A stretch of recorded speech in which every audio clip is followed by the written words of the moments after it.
Hello and welcome to Movie of the Year, the only podcast with the science and the screaming to determine the best movie for any given year.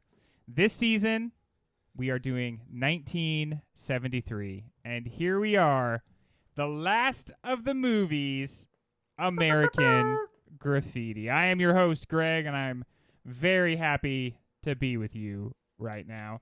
Also here with me on this, what really is truly a game show, are two of my very best friends vying to be best friend overall. And this is a biggie because this determines who will be the best friend for all of the off season, because this is the last movie, last opportunity to grab onto the brass ring that is my best frienddom. How do you do it? Well, you give correct answers. You make good points. You say something that makes me laugh. You gently compliment me. You aggressively insult me. These are the things that are going to get you points almost every time. Ryan giving puns, maybe 50% of the time a point for Ryan, 50% of the time a point for Mike. Ryan, you were on the longest of winning streaks. How does it feel to just be racking up victory after victory? Well, Greg, it feels great, but it's not just why I like my talent and skill that gets me all of these victories. Oh, no. He's holding up the Ramaswamy Mike equals corrupt. Now, wouldn't that mean I win? Sometimes? Mike. I know that this just seems like something I wrote on a piece of paper real quick during this debate, but no, it's held up randomly. Yeah, but no, it's a fact. It's been reported by science. What my favorite thing about the thing that Vivek Ramaswamy did 3 weeks ago now was he held up a blank piece of paper so that anybody could Photoshop him holding up anything at all, so that he could write Nikki equals corrupt on it. He has gotten to the point where every time he comments something in a debate, it's like that one drill tweet where he's like, "I've removed my Joker mask," and underneath there's the mask from V for Vendetta. Everyone in the courtroom groans at my shit. Every single time this guy talks during a debate, everybody else on stage is just like, shut the fuck up. We're so tired of hearing from you. This was 3 weeks ago, and hopefully he's not running anymore by the time this release comes out. I bet he's already out. I bet he's already gone. But goddamn, did I not think that this group of people come up with like a new type of annoying. Yeah. And also, did you catch 3 weeks ago, Ryan, that in 30 seconds, he said 8 racist things, 8 conspiracy theories. He did the speed run of getting totally Q-pilled right up there on stage. Can you very slowly, with clean audio, nobody else talk, repeat what he said, Greg? No, I don't think I should. Okay. You're way too intense. But he did the capper, Mike, I will say, and please don't clip this, he basically said the Great Replacement Theory is true, and we all know it. Wow. You've been clipped. New drop for next season. I like how Mike, when you talk, when he wants clips, he holds up a tape recorder, even though you're speaking into a microphone on a podcast. You can tell he's gonna clip you when he starts putting his finger up to the mic, the headphone thing. That means I am listening very closely. And a white van just drove away real quick from outside the studio. I don't know what that's about. Peels off. Speaking. Well, so you can't delete my tape. Yes, exactly. The white van took it. Taking his tape away in the white van. Speaking of America, which I think on one level we always are on this show, we have made it to the last movie of the 1973 season, and it is American Graffiti. Before we absolutely dive in, before we jump into our car, slam the door, and peel deep into this movie, what are our respective histories? Because I feel like there's a chance that maybe we have a little bit more of a history with this movie than we do with others. Let's start with you, Mike. What's your history with American Graffiti? I was a long time. Once I started watching movies on my own that weren't Land Before Time, I became entranced by takes place in one night. Coming of age stories. Like that. Saw Dazed and Confused too young, Can't Hardly Wait too young, and then in high school I was like, wait, there's an original one I haven't seen by the Star Wars guy, and I bought it. I think I watched it 3 times in 2 weeks and then never watched it again. Okay. But I remembered loving it then. Uh-oh. Sort of a pregnant pause there. Wow, a lot to unpack there. Ryan, how about you? What is your history with American Graffiti? My history, Greg, thank you for asking me. And funny you should say that H word, history, because most of my history involves my history class from high school. My history teacher, I'm going to stop saying that word, had a poster from this movie. Okay. Where were you in 62? Okay. Not the most exciting speaker. I fucking stared at this poster for hours. Yeah. Where was I in 62? I had an English class that had a couple posters on the wall, and one poster said, "God is in the details," and another poster said, "Don't sweat the small stuff," and most of it's small stuff. And the juxtaposition of those completely antithetical notions, who both cares about God? Both existing on posters gave me a lot to ponder. But you never had to think about where you were in 62? No, I never have had to think of that one time in my life. It's like, I think Bort Drucker, one of those Mad magazine posters, so there are thousands. It's just like, let's draw everything we can onto this poster. Right. So there's a lot to look at. I think every season, 1 or 2 times a season, there'll be this movie where you put it on and you're like, I've seen this before. And then you realize, no, I've this movie memorized. Yeah. Like frame by frame. I don't know if it's TBS or TNT, and I think a lot of it too might be at the time I grew up and the people who I learned about film from, fucking boomers. Just, like... Oh, do boomers like this movie? Is this a boomer catnip? The year that it came out and the year that it's about just exploded on them, which then exploded onto me. So I know this movie backwards and forwards. I've been hearing about it, talking about it, listening to people talk about it my entire life. Well, tonight we are going to be covering what cars mean to this movie. We are going to be asking ourselves, is this just another teen movie? And we're going to be taking a close look at the music. And we're going to have enough time to still recast the podcast and draft ourselves some cool cars for a drag race. And we're going to do that all when we come back on the other side of this break. Cars. They mean so much to us here in America. Americans love cars so much that some have even taken to living in them.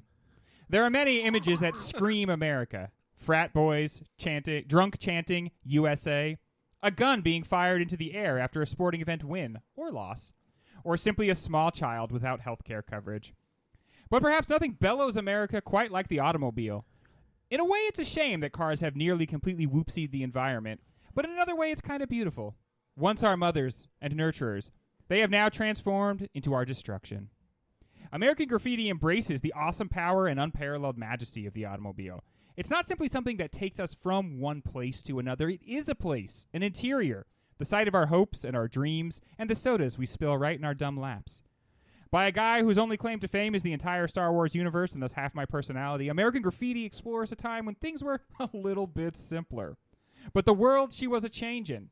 Folks are graduating, and new opportunities pull young characters thither and yon. But if you look closely, and I hope after tonight's episode you will, you'll see there's one very special, perhaps unnoticed character in this movie. That's right, America herself.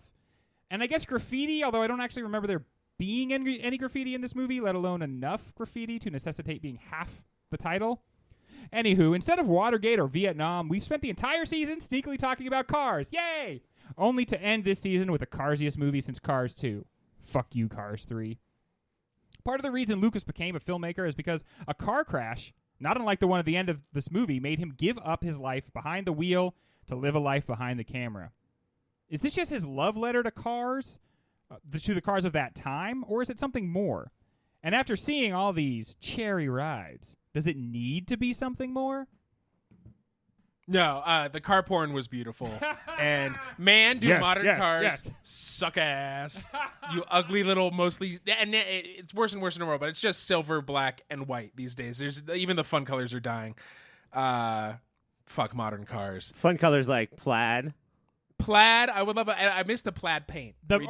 Paint and it plaids it all out. No, back in the day, especially the 60s and 70s, cars would have like plaid interiors. Yeah. So they might have like a green exterior and a plaid interior. Or like a wood panel on the bottom half of the car. Man. So it looks like a kitchen. Yeah, from the outside. Get a little bit of that. Get a little bit of that wood there. Is Get this a just backsplash? But is this just a guy saying like, "Hey, look how cool cars used to be," or is there something else going on with the car centricness of this movie?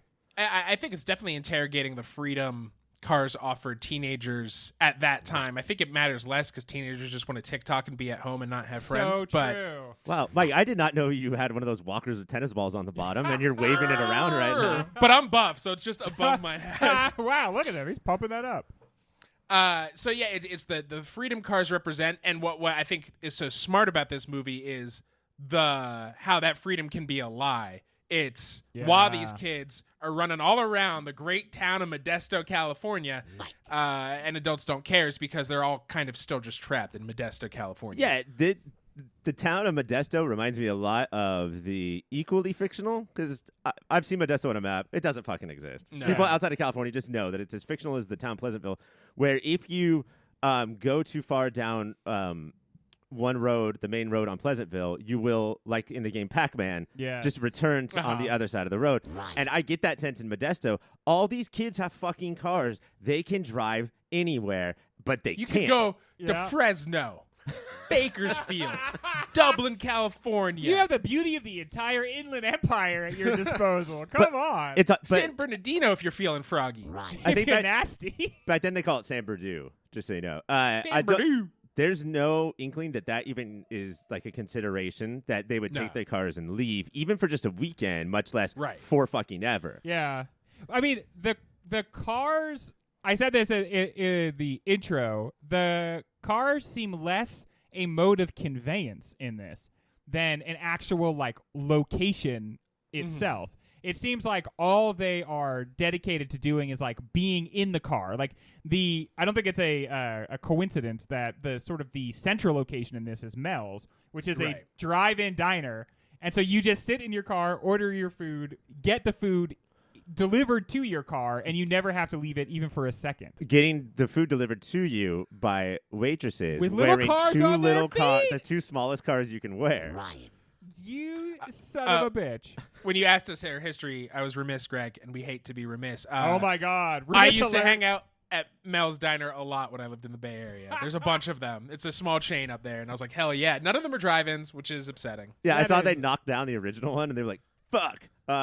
Should we build like 6 more? Psych, here's some more. Here's some more Mel's. I think there's more obvious stuff too, like the sort of, this is the thing that bikers always talk about because not bikers, but like bicyclists. Oh, like Peloton. Cyclists. Yeah, cyclists.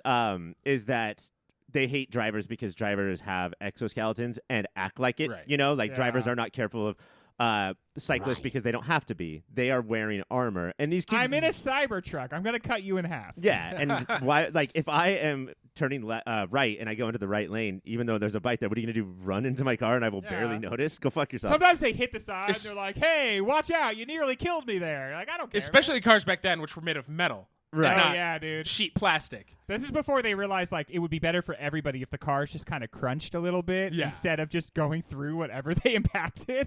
And so you can see that sort of toughness being added to, like, cars will add toughness to everybody. And that's what people fight over if cars get damaged. The pharaohs are, about to attack Richard Kurt because of the dent in the car.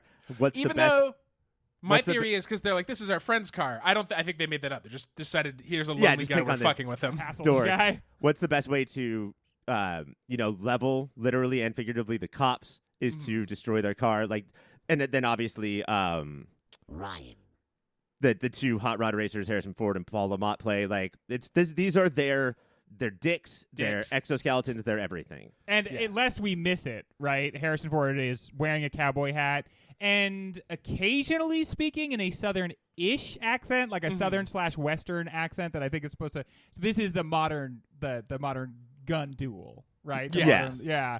How about the idea that they are driving around constantly? Did you at all feel like watching it through the modern lens that you're like, oh, this is kind of a sickness and it's kind of upsetting to watch people just burn fuel for 2 straight hours? Could somebody mention our ozone? No, it made me miss high school and doing this. Yeah. Just cruising. When gas was still 89 cents a gallon, and you just fucking, if you're my friends, play Sepultura as loud as fucking possible so nobody can talk, even though we're in the car for 4 hours together. 89 cents, Mike. Just drive around. It's been 89 cents a gallon in our lifetimes. This gas was probably Oh, the gas is like 10 cents here. You're saying when you were a kid. When they were kids. When I was kids. It was like negative $4 a gallon. They back pay then? you. They pay you to drive. You got to get this gas out of here. Our tanks are chock full. At one point, Toad says, "Hey, can I borrow $1 so he could get a full bottle of alcohol, guys? Yeah. I want to go back to this time." He said, all I have is a 50 and I can't break it. So that'd be like, hey, all I have is a $1,000 bill. Yeah. Can you guys lend me $100? I just have this gold bar. And then also they are very much like, I feel like, maybe I'm wrong here. Correct me if I'm wrong here, gentlemen. We but will. I feel like in this movie, all of the cars are like these hot rods that are heavily modifiable. And so while modern car culture might be like, I am purchasing individuality, I feel like the car culture at this time is maybe a little more pure because like Harrison Ford's car, that's souped up. That's not just a Chevy 150. That's like that is a modifiable car, and so he's done that. Or It's got NOS. It's got you can like shoot out a grappling hook. All the Fast X It stuff. has a flux capacitor. It goes to space at that one part. I mean, that's Milner. That's why he's the best driver in town, and always will be, because he is a mechanic. He has skills that everybody else needs. Even other people in the town who seem to kind of hate him are like, "Hey, can you fix up my car?" And he's just like, "Sure." What if you didn't give a fuck? Like, let's say you're the kind of person who like just doesn't give a shit. Okay. Do you? You sound cool as hell. Do you, Kurt. do you still drive a jalopy around, or do you just not get a car at all? That's Kurt's. Richard Dreyfuss. Kurt's car is A Citroen. the Citroen. jalopy, right? Yeah. Like, it's Man. not good. It's not a good car.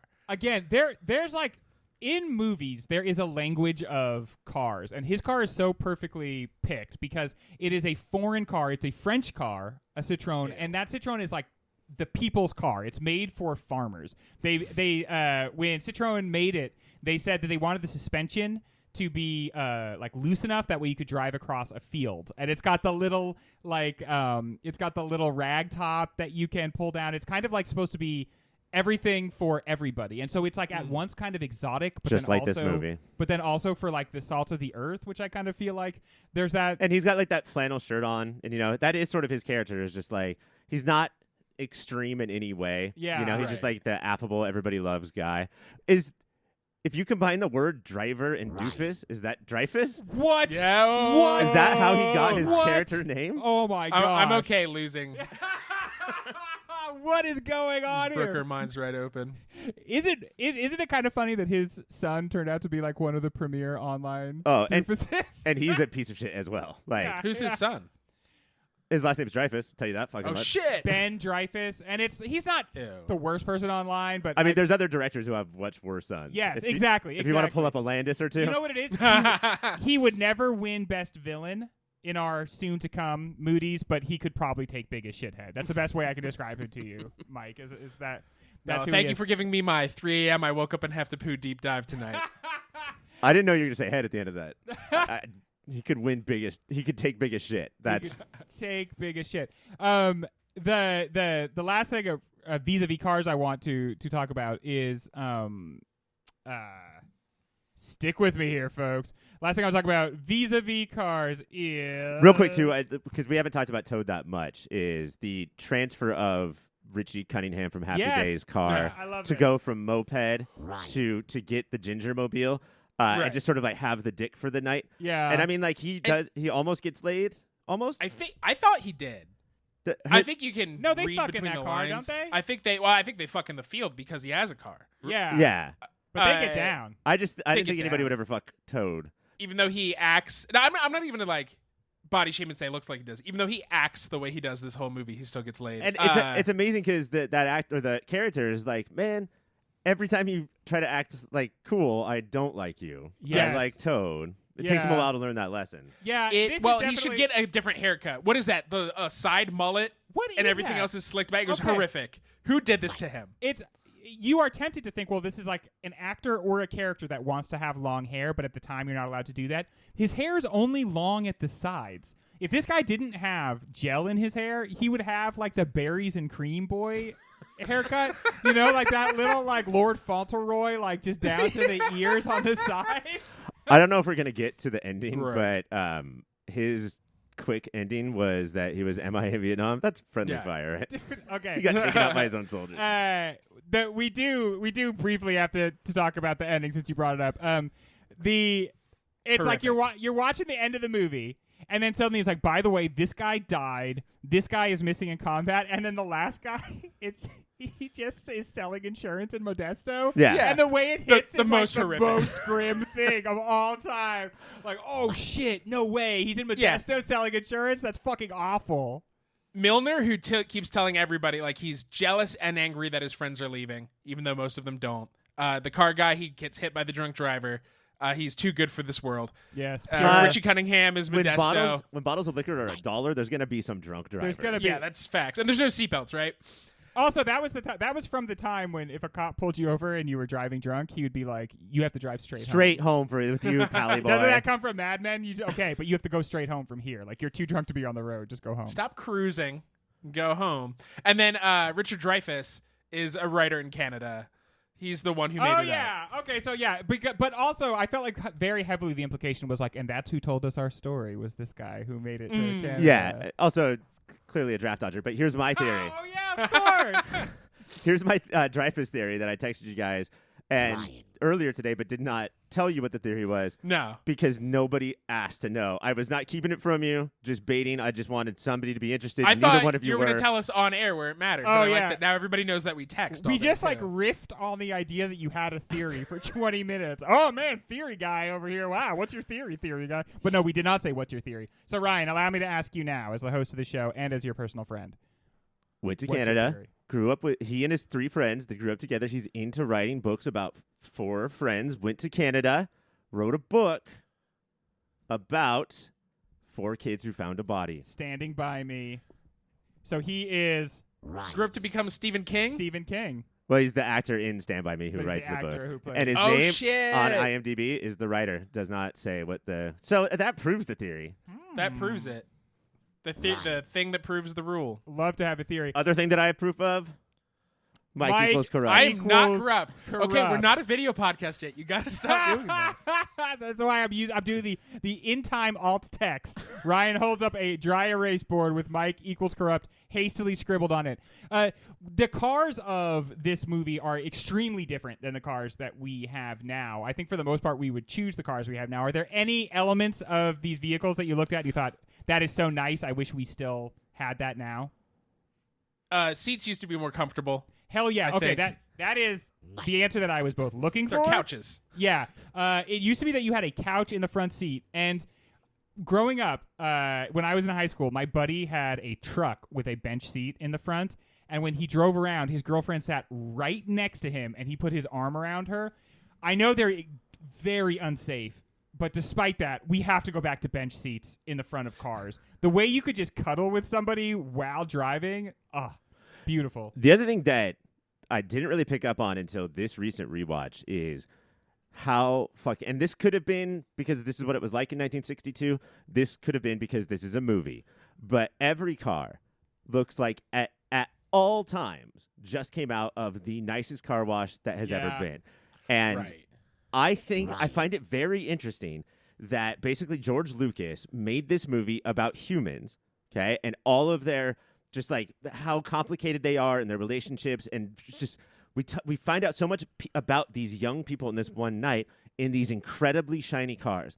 And what he does next, where he goes on from here, is he makes Star Wars. And one of the major things about Star Wars, okay, is that for almost the first time in science fiction history, although I know it's space opera or whatever, people don't like to call it Don't get me started, Ryan. is that instead of sleek spaceships, we have dirty, banged up spaceships. interesting. And so instead of having the people inside the cars be dirty and complicated, he's clearly saying, I'm more interested in these spaceships, in the vehicles at this point. That's what I'm going to dirty up. That's what I'm better at filming. I no longer care about who is driving anymore. And I think throughout at least the first trilogy, episodes 4, 5, and 6, he shows where he shines as a director. Even throughout all 6 of the movies that he didn't Was the direct creative force behind 5 it. and 6. Yeah, but the creative force behind, where we see land speeders and the pod race and all of this stuff, and even like slower vehicles, he cares about the vehicles. Even That's what slower is vehicles. complicates. That's what is complicated now. Yeah, that's an awesome observation. I love it. Part of what I think he misses that I also miss when I look at cars like this is at some point somebody realized if you want these things to go fast, they have to be aerodynamic. And we learned what aerodynamics were. And the shame of that is in the 60s when they were making cars, they were just putting big design elements on it. Yeah. Like even if they Like created, Homer Simpson was designing them? yeah, like huge, like lights that come to sharp points at the end, big fins, metallic elements that have no function on the car but like are on the door and everything. And I think honestly, when we started to just adopt more of a function and less of a form approach to cars, we lost a little something. These are art pieces. They're not the fastest things, especially like even the fast cars in this movie are not as fast as like just like a family sedan nowadays. For the most part, people aren't racing. Milner's racing, and people come to town People to are race cruising. him as if they're gunswingers. But yeah, you're going very slow. Yeah. It's a status symbol, which is why all the cars look so nice. And they're modding it, so it's like, ooh. And girls will be like, I don't know you. Let's fuck in the field because of your car. Because you got the right car. And so I miss, or I think he misses that aesthetic, and I feel that longing when I watch this movie. And I think maybe that's why they're kind of like showpieces in this more than anything else, is that he loves the vehicles, right? Just like you were saying. And he loves the cruise. When we come back, you know what? Let's jump in some cars ourselves and let's find if we have a cool place to go. We're going to do a new segment here. It's called Drag Draft, and I think honestly that makes it sound cooler than what it really is, which has nothing to do with drag queens, but instead all to do with cars. We're each going to pick one car from any of the movies from this season, one person to be our passenger, or I guess it could be you could get creative with that. It doesn't necessarily have to be a person. And then one location to go to. So, what are you driving? Who's driving with you? And where are you going? We can only pick one car, person, or location from each movie. So once those are selected, they will be out of contention. There are 16 movies. You remember what they are. I could list them easily and efficiently, but I will not because you remember what they are. I'm going to go first. What type of car do I want? And I will tell you what I'm going to go for is I'm going to go for the 1958 Chevy Impala. This is the white car that Toad/Tiger is basically given in the very beginning of the movie and gets him a girlfriend right away. And part of why I selected this car is it is fast and it was heavily modifiable, but it had a lot of cruising potential, and speed isn't everything. I mean, I want to be able to modify my car and get going really fast. It also has the design elements of like the really pointy like spaceship lights, really big, very sort of like almost over the top fins on the back of it. The roof is very swoopy and aerodynamic and nice, and I just think it checks off all the boxes that you want for your car. I mean, worst car in the movie, terrible pick. But what they fail to mention in the movie is those fins. Oh, it's because it's Modesto. It's not like a beach or by a lake, but you could go underwater. Why aren't they? It's a submersible. It is fully submersible. Was this the year of the Roger Moore Bond with that famous underwater car?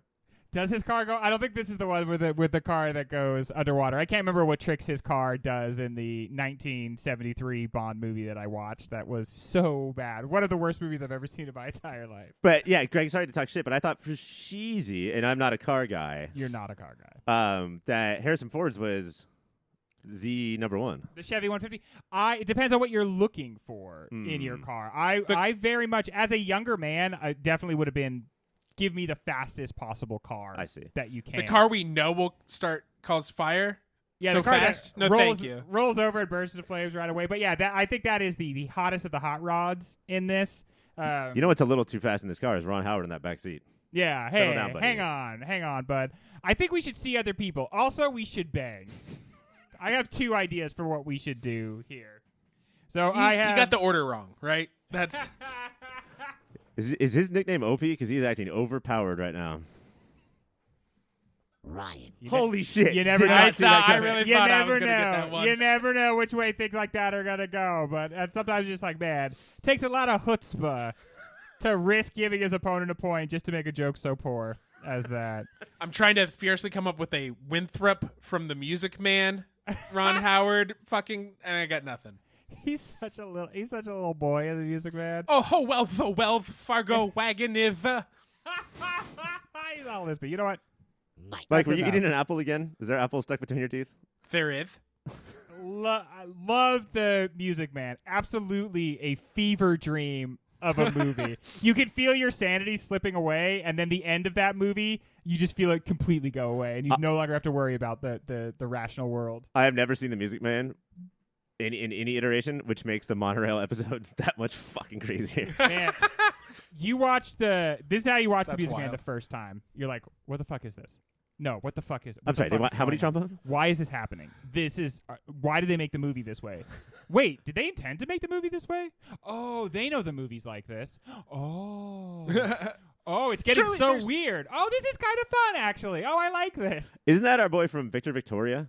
Yeah. Yeah, it is. Robert yeah. Preston, right? Yeah, And- he's playing very straight, very masculine. Oh, yeah. in You this. could really Yeah. tell. The He loves manly the Music poon. Man. He's just, yeah. He's a poon hound And from way there's back. no way Buddy Hack is going to give me dating advice for no reason in the middle of this movie, right? And Oh, that's no, he Scuttle does. from The Little Mermaid, yes? We're tying Yes. all of our childhoods All All of of our our loves. interests together. Well, I got a car. I just need a passenger and a place to go. But, Mike, you are allowed to choose any of the 3 categories to draft to. You only get one car, only one passenger. You can only go to one place. But you can do Oh. any that you want to. It doesn't have to be. Got it. I thought this was the car. I'm going to take the car anyway. Do you, man? I'm not a carman, but No. I'm a Mike. But I love this vibe of car, and I think it's because I grew up on Batman the Animated Series, but the 1935 Pierce Aero Model 845 Club Sedan from The Sting. It's the black car that's like a round hooded thing with the wheels. Looks like the a spare bug. tires are up in the front. It looks like a bug. It looks so. This is what all cars should look like. It's so fucking cool. Very nice. Is somebody gonna offer me Grey Poupon? Is a Tommy gun gonna pop out of this window? Who knows what surprise? Yeah. But But Tommy got. very classy. Probably gets like 4 miles to the gallon. I'm just cruising around Pleasantville, baby. I don't need more than that. Another cruiser. Yeah. This is once again not selecting the hot rod. So, Ryan, that's leaving open for you, perhaps, some hot rodding action. Sure. Should you do that? Should you choose to go that way? Hot Rod is a character in one of these movies, I'm assuming, is what you're talking about? Hoderick Yeah, Roderick. Hot rod. 1973's Andy Samberg's Hot Rod.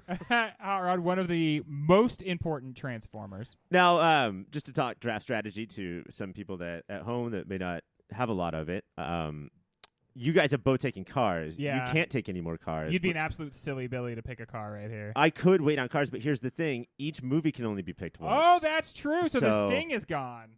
The Sting is no longer there. Touch your nose, touch your nose, touch your nose. That being said, I think that me and Coffee will be Shit. driving up and down the town. Now, sure, eventually she will steal my car, but I will yell out a pleasant, "Oh, wait. Hey, come back. Thank you." That has to be the most human moment in any of the movies from the 1970s. You expect he's going to come out and say something really vile because you've just kind of had that moment where people have said something very vile in the movie, but he's just like, "Oh, please come back, Pam Grier." No. Also, I guess I missed my vehicle. Also, I said the wrong name, but the director didn't cut, so Pam Grier is just sticking in the movie.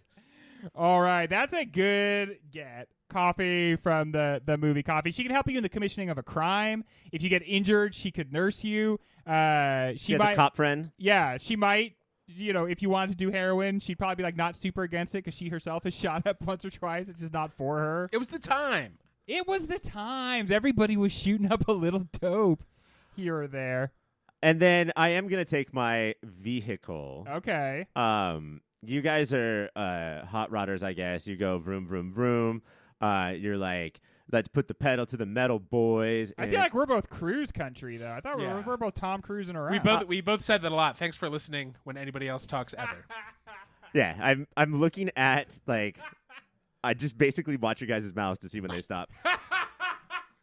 I'm a different kind of cruiser, let's say. Right. So, Coffee and I will be just the first two of many You're really rubbing that in. entrants into It's rude. the large party bus from The Harder They Come. That is what is going to be bumping up and down the main drag of Modesto. They're from the very beginning of the movie where they like get stuck on the bridge and someone yells from the back, "Don't let them pass!" Whatever bus you do. driver." You're calling that a party bus? Yes.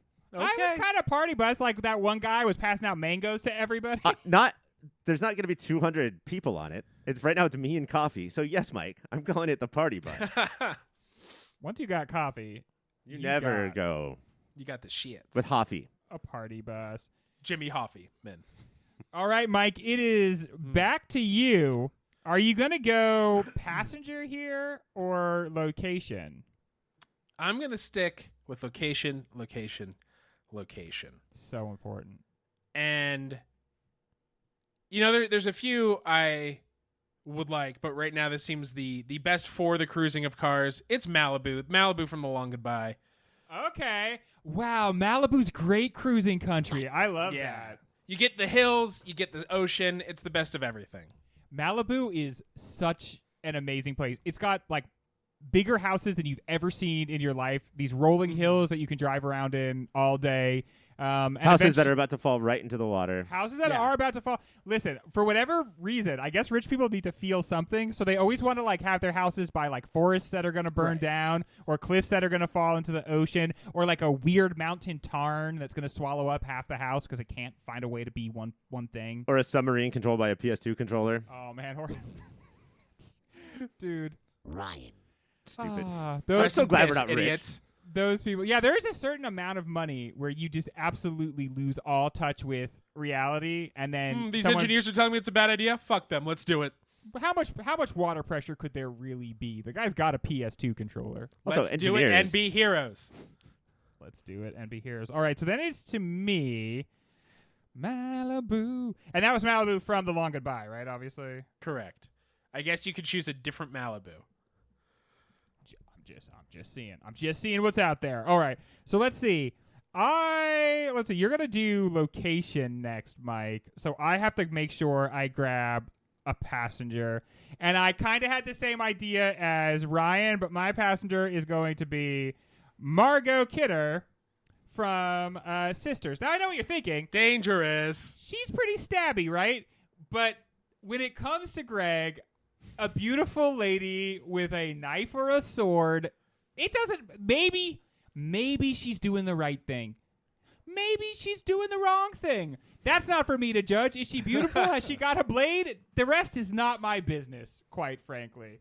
So, Margot Kidder, come on down. And it's kind of like I'm getting two passengers for one here. I hope that's not stepping on any toes here, but I'm getting both sides of the coin. Yeah, but now you set up Mike for his fucking.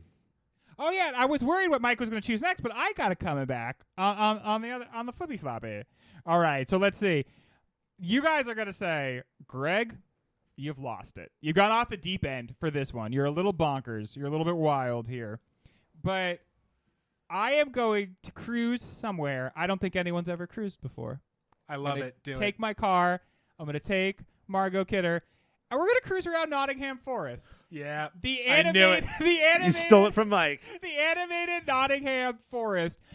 Maybe we're gonna get rolled while we're driving through, right? You guys are going to look weird. We're gonna look Yeah. weird, yeah. Like when I'm like using my blinkers so I can get around the royal carriage. As Margot Kidder is reaching out of the car trying to stab cartoons. And I'm like, oh, don't worry about her. Do not tell Margot Kidder about dip. She will try to fling it on all of them. And don't tell her to fuck the cartoons, then they'll look like normal people. Is that Cool World? It's Cool World, baby. And so I will be cruising around in my 1958 Chevy Impala, gently modified, with Margot Kidder as we cruise around Nottingham Forest, looking at all the animated birds. And I wish I was the kind of person who celebrated less when Mike couldn't pick a fictional cartoon character in a fictional draft. but you feel pretty Yeah, good. because you knew I was going to go flip a coin and either do Little John as my buddy or Maid Marian. That was kind of my thinking. I am at an impasse now. All right, so Mike, the only spot you have left is your passenger. And is the little person from the end of Don't Look Now still available for Mike? Yes, that little old lady from Pasadena. For a while, I was trying to figure out how to cruise around the rivers of Venice in a car, and I was like, this isn't going to work. I was thinking, what if for my first pick, I was like, water hearse? And then for my second pick, I was like, the canals of Venice. But I was afraid that you would see what I was doing and then take the canals of Venice, so I'd have to pick water hearse on the streets of Paris. I want a good conversational partner. I want somebody who's suave. I want somebody who's awesome. I'm going to get Lee from Enter the Dragon. Yeah, good choice. Lee, played by Bruce Lee. Only thing I think would make him kind of a bad passenger would be this guy's got to move like almost constantly. And I think that like every time you stop at a stoplight, he would get out to like do 10 burpees. Or just while you're driving, just be tapping his foot constantly. Well, I do that, and I'm sick of people yelling at me about it. So this Yeah, car will just be, if this car's a together. rocking, it's because our feet can't stop moving. This season, I feel like we've given the appropriate amount of deference to Bruce Lee. I feel like we as a podcast, we can hold our head high that we have geeked out on Bruce Lee to the proper amount. Well, and we still have Recast the podcast to do later, so. Oh, yeah. Bruce Lee, and Bruce Lee. Come on down. All right. Ryan, you can only pick your location, but feel free to pick any location that's not from one of the many movies we've already selected. Well, Craig, I got it nailed right now. So if you guys want to start pulling out your laurel and hearty handshakes for me, Ryan. me, Coffee, whole cast of American Graffiti, whole cast of Paper Moon and Mean Streets, everyone, some of the people from Last Tango in Paris, and some of the people from The Last Detail and The Exorcist. We're all piling in the party bus, and we're driving down to a saloon in Westworld to have a good old-fashioned Western brawl. I took a sabbatical to Google Hill, and as you do, and I was like reflecting on what the movies were from this season, and I could come up with 15 of them right off the top of my head. What was movie number 16? When I remembered, using only the power of my memory, that it was Westworld, I was like, wow, that feels forever ago, and that can't is that possibly what actually happened here? Michael Crichton directed Westworld? Westworld was the only 1973 movie that we saw on opening night. So you're going to Westworld. Yeah, and I feel like me and Coffee, and some of those people are going to get the shit kicked out of them, but me and Coffee are going to do just fine. Yeah, you're going to make it. Okay, so let's see. I have my Chevy Impala. I'm driving around Nottingham Forest with Margot Kidder. Mike, you are in your 35 Pace Arrow with Bruce Lee, and you are... Where are you driving around again? To the Boo? Yeah. Driving around Malibu. Yeah, that's not what that word looks like, Greg.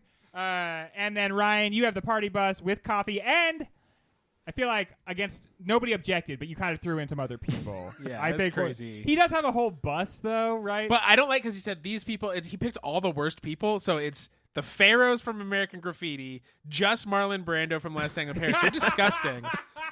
And you are going to Westworld. You know what? I got to give it to Mike. Mike, you understood the assignment. You were cruising around Malibu with probably the coolest guy to ever live. And obviously, in the way the world this movie has constructed, someone's going to look in your car, a lady, and she's going to be like, hey, could you please send Bruce Lee into my car? And then Bruce is going to say, no, thank you. I'm not into that.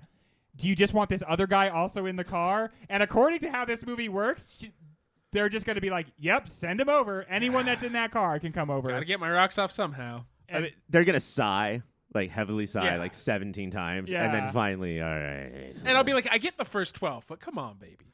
I just want to make it clear that I did not mean Marlon Brando to come on the bus. But Sure. I would absolutely love to hang out with 75-year-old teenager head of the Pharaohs. He is definitely invited. Yeah, that's the street gang of elderly men. It's nice to see who the Scorpions from Greece were directly based on. Well, gentlemen, congratulations on your cool cars, your wonderful passengers, and your great locations. When we come back, is this just another teen movie? Not another teen movie. Like Groundhog Day, Die Hard, and Halloween, American Graffiti almost single-handedly created a subgenre. The teens are hanging out movie. Does graffiti remain the king of the castle for reasons other than it was essentially the first? Do we have to answer this question? Yes, Ryan. That's how the podcast works. Shit, man. I have to ask that every time, though. I would be willing, Mike, if you would be to just say what we could crown Dazed and Confused and then move on with American Graffiti. Yeah, it's not the king. It is the first. Look, I love that Ramones existed. So the genre of music I love could also exist, but I don't ever feel the need to go back and really listen to the Ramones. And man, is American Graffiti the Ramones of this genre of movie. Okay, we have been dancing around your obvious disdain for this movie. What? Not disdain. There's just so many other people have done it better. Other versions have remembered to be funny, like your Book Smarts, or your Super Bads, or your Dazed and Confused. Others have remembered to make people more human and nuanced, like your Dazed and Confused, like your Can't Hardly Waits. Hey, everybody, this is Ryan. I'm chiming in real quick, interrupting the podcast. Just let everybody know that Mike is a huge Can't Hardly Wait fan. All right, back to the podcast. It'd be weird if they listened this many years and didn't know that by now.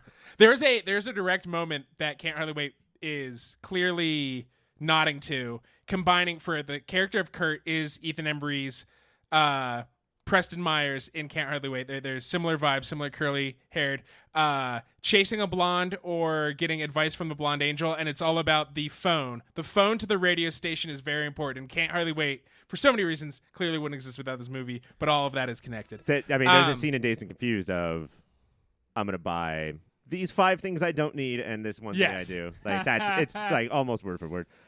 Sorry, keep going, Mike. I don't. Now I just want to talk about Can't Hardly Wait. What was the question? Here's why I think that if it's not like the highest on my list of all-time movies, I still kind of think it's the GOAT. If those two things make sense, it's really hard because it's all of this shit has been forced down our throats our entire lives. All of this fucking boomer nostalgia nonsense. Mm-hmm. And yet I feel bad hating it just because of that. That seems unfair. I think that this movie, although not rip-roaringly funny, I agree with that, Mike, is so warm and like it's so honest. There's so much here that is like that comes out organically about these characters that it is unbelievable who co-wrote and directed this movie. And there's moments in here that fucking shine, and there's so few moments that do not. I personally felt like all the Carol and Milner? John, the guy in the hot rod, that was like amazing. Like their on-screen chemistry was so like palpable, and I thought they had several very funny moments. I looked up. Oh yeah, they were the funniest. And if we were ranking storylines, which maybe we should by the end, they win. That takes it for sure. I looked up Paul Lamont and like controversy or bad stuff, because for a movie to be such a launching pad for so many careers and have this guy, where'd this guy go? Be absolutely incredible in this movie. You know, Harrison Ford's in it for, I know that's a freak accident what happened to Harrison Ford's career, but like so many people, and this guy's amazing. The other thing, this is in Milner and Carol's storyline almost more than anybody else's, but one of the things that this movie is famous for is that he left the camera rolling and caught so many natural things. Yes. Which I'm usually such a butthead about, but I didn't hate in this. And he's the fucking guy who says, no. He's the butthead. Fucking please act exactly like my script says. And Natalie Portman's like, Mr. Lucas, are you sure Nobody has want ever me spoken to read this? in this way before. This is not human dialogue. But that water balloon was not supposed to hit her face. That's what and I was... she really? cracked up, and these are the moments that make the movie. Right. Yeah. Well, it's so clear that she understands her character better than anybody else it's the annoying kid who's on the cusp of teenagedom. And she, like, throughout the movie, she can't decide whether she has a crush on him or wants to just terrorize him all night. Yeah. It's endearing. They're almost instantly an old married couple. Yes. Like, you can just tell that they are meant to be together. That getting hit in the face with the water balloon is funny because you can tell as a viewer something happened there. Like that is not the character's reaction, that's the actress's reaction. The actress is so good-natured about it, and you're like, oh wow, she like has such a sense of humor, she's not uptight, and then they fucking destroy the car Yes. where the water balloon came from. I mean, the shaving cream on the windows, like that's a problem. Like, we're gonna have to get out of the car. Leaving it with no air in the tires. Yeah, Like, that's hilarious. You in the ruined middle your of the rims street. driving like to the place to get fresh air. This was not like a celebrated genre at the time, and obviously kind of like launched the genre, right? Part of what I want to focus on with this question is this is 1962, and this is a movie with almost no adults at all. Is there a connection there? With the adults that we do see are like associated with the high school, and one of them seems to be dating a student or something. Yeah. It's like he's like the cool teacher, but I think when you were an adult and you're watching this guy, you're like, wow, this is drastically inappropriate and kind of upsetting to like watch this guy. Yeah, I thought that too. Moving directly past that. But like, Hey, is there any? We don't see their parents. We don't see them leave the house in the beginning of the day. We don't see them consult adults when they run into issues. Is there anything about that? when Kurt's parents show up to see him off onto the airplane, I'm like, what the fuck? Why Yeah. are you here? Why? What's going on? And it reminded me of, there's a little bit more in the Goonies, but it reminded me of the Goonies when all the parents are there at the end. It was like, who Yeah. the fuck? And it feels why so aren't you fucking doing a better awkward. job of being And- parents? But like, this is a more than a trope. It's like a necessity. Like, that's why Anthony LaPaglia feels so weird in Empire Records. Like, there should be no parents. It should Yeah. feel like just a slightly more sophisticated, what do you call it, where the Lost Boys live. Like, Yeah, Neverland. Neverland. There Yeah. should be, sort of society on top of Neverland. That's how these movies work. You know what I did? And- I realized recently that I often refer to Neverland as Neverland, but that's not what it's called. But it's so embarrassing every time. I'm thinking about all the times I've said it. Yeah, we're embarrassed for you. And I think that captures the attitude teenagers have. There are adults throughout this world. Oh, Yeah. They just don't see them The, or pay attention to them. between the ages of 17 and 24, I didn't think about my mother a single time. Like, she never entered my brain. Well, it's interesting. Like when you're a teen, you go over to your teen friend's house, but a lot of times you don't do it until their parents are like asleep. And so part of why teens stay up so late is they kind of inherit the world at that time. But I wondered. I think maybe I'm. Why? That's later, Mike. Is there any way to connect it to like 62 and what the country like? Why 62?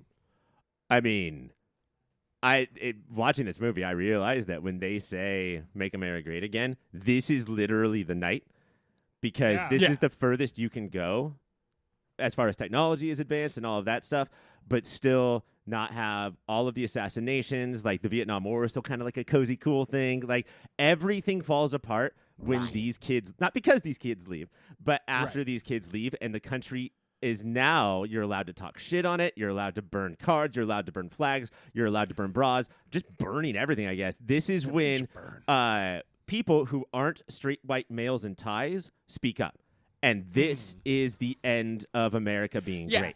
It's a movie showing where fucking little Ronnie Howard is the sex symbol throughout the movie. All the girls want him. That's only in 1962. Wait, what's ugly about Ron Howard?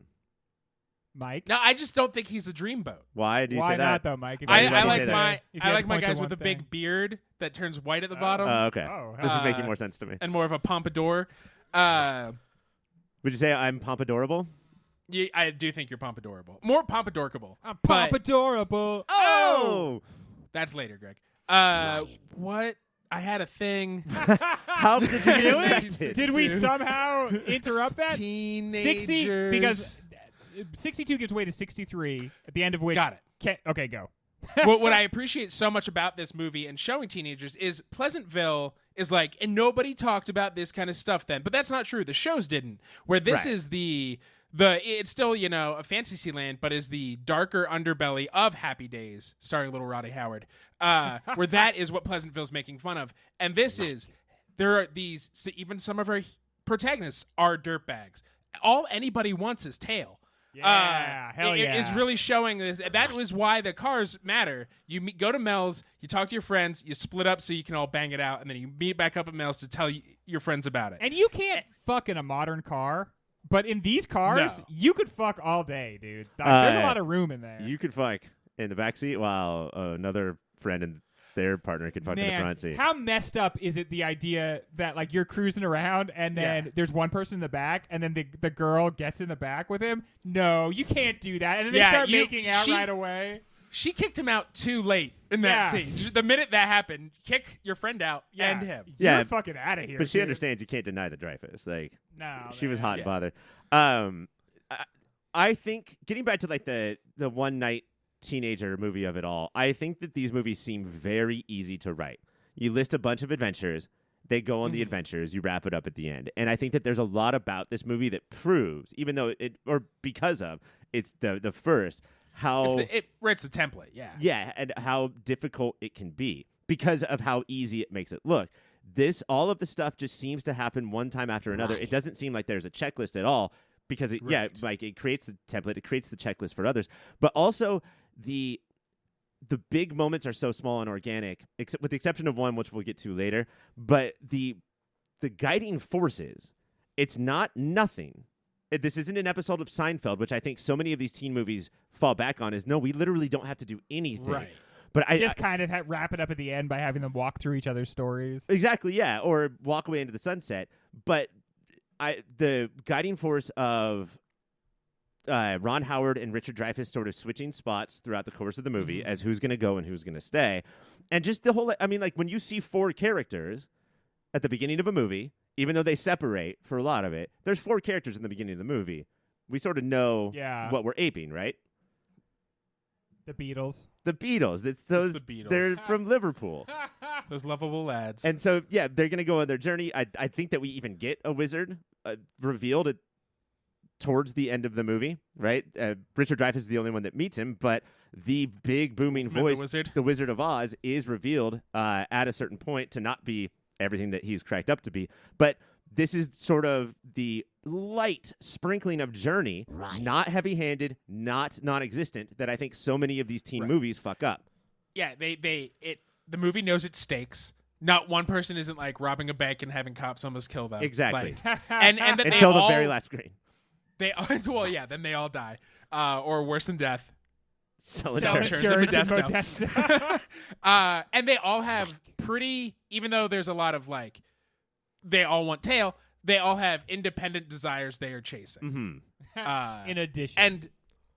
And that it tells those unique stories, because one is he has a long-term girlfriend, but he blows it up. So his story is making amends and figure out who he wants. One is chasing a mythical dream ghost girl throughout the night. Yeah. And so each of them, yeah, it is very well done. That's the most unrealistic part. And I understand that the movie needed multiple plots, but if the three of us and producer Dave, it was our last night, and we were, in our hometown, we don't fucking leave each other's side. Like we are in to lockstep. go talk to a girl? No, never. I mean, we'll all hold hands, and the four of us will do that thing where we all tie our shoelaces together, so we have to move in a group. But that's because we're cool. I guess part of what I was thinking was, 1973, and we talked about this in the 75 season as well. But suddenly there's like this absence of authority. And I feel like this movie kind of traces that to like 1962 and this generation that is being given over the reins. And so the adults kind of fade into the background because these are the adults of 1973. And we can trust them. We, as in the adults of before, are like, everything is so safe and perfect as long as these upper middle class white children keep doing what we have set up for them and don't fuck anything up, then there's no reason to think we're not safe. And then, which is why, even though all of them do borderline illegal stuff, the only one who gets shit is the not upper middle class. Exactly. Because, I mean, Richard Dreyfuss, if he got caught by that cop, they would have been like, why ought I get out of here? Kurt, here's some more thousands of dollars. Get out of town. He's a good kid. He's got a good head on his. Kurt, do you have a pen? I need to write you, as a cop, another check, because look at you, Kurt. You're going places. When we come back, we're leaving the podcast, and so we've got to recast it. we, of course, would never truly quit the podcast because our wives say that we have to spend this time not around them so that they can hang out with their Pilates instructors. So, but if we were to quit, I think we can all agree that we would like to replace the three of us with some of 1973's biggest stars. I think that organically that makes the most sense, right? Well, yes. Yeah. So we will do this draft style. 2 drafts in one show. 2 drafts Wait, in I'm one sorry. show. I said that wrong. Is that legal? Only 2 drafts on this show? Yeah, we might find a way to do a third draft here. But Ryan, why don't we start with you? You can select any of 1973 superstars, and you can select any of the people, any of the current cast members to replace. What are you going to do? Okay, wait, hold on. We're doing a draft. So we're going to come up with 3 different podcasts here? What are we going to do here? We're going to come up with 3 different ideas of who the people should be, and then I'm going to vote over who is correct. We're not really drafting because, like, if 2 of us say the same one, that's okay. Okay, do you want to just do one person? Would you do one person at a time? Okay, let's start with Greg's. So, Ryan, who do you think should be the Greg? 1973, big year for handsome, muscle-bound studs. Yes. Much better looking and studlier than whoever your wife's Pilates instructor is. I'll tell you Yeah. that much. Say Hey, that, you have Kevin. not seen Adam or Kevin. She has 2.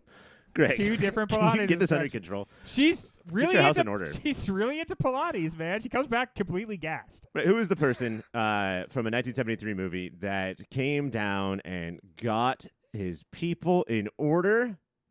It's Jesus Christ, the superstar himself. That's who will be taking Greg's spot in 1973. The J-Man, huh? Jesu himself. This is specifically the Jesus from Jesus Christ Superstar, because did Last Temptation of Christ come out this year? No, that was 88. Way later than this, Greg. Way later. It's a different year. So Jesus Christ. So a singing, dancing Jesus. Yes.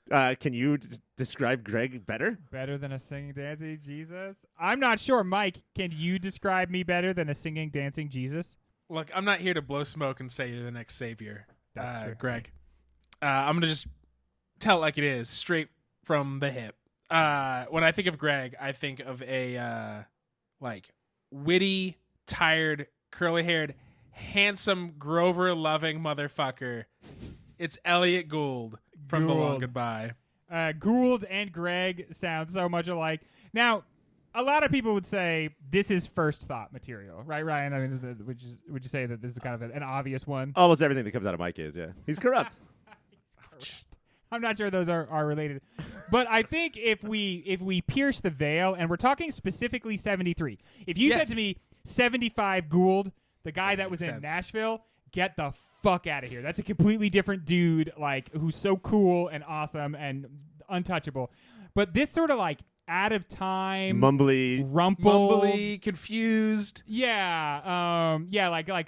like basically always out of step, smoking like a chimney just constantly. Greg's Ignoring very titties. Yeah, Greg's very known for seeing a house full of naked girls and just not even caring at Oh all. yeah, that over there, fine by me. That's fine by me. I do have to say, fine by me is Fine like by me. basically if you had to like reduce my personality Yeah. to I think like that's one your family expression. crest. Yeah, I think fine by me probably would be it. So I love that answer, Gould. I'm gonna go for our secondary curly superstar of the year, and I'm gonna say the Sutherland.